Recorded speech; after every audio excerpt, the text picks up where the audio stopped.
Welcome to Not Milk Never Milk. Subscribe if you're lactose intolerant.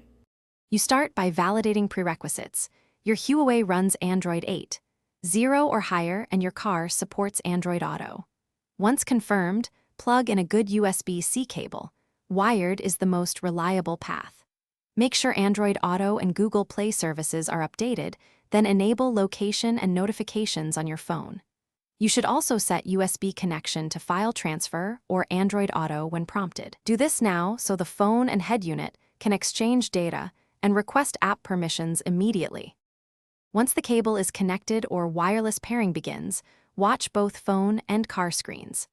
On your Huawei, accept Android Auto permissions for contacts, location, microphone, and notifications so voice, maps, and messages work smoothly.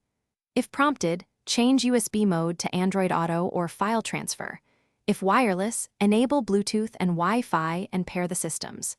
Then choose Android Auto from the car's launcher. Make sure to tap any prompts on the car display to allow access. This final handshake activates the project. You finish by testing core apps, open maps, play audio, and try a voice command to confirm full control.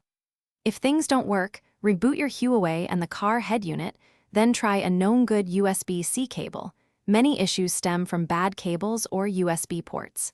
Make sure Google Play services haven't been restricted by battery optimizers.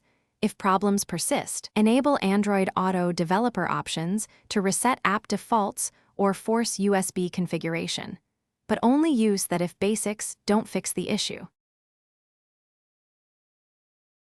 Thanks for watching. If this was helpful, leave a like and consider subscribing. See you next time.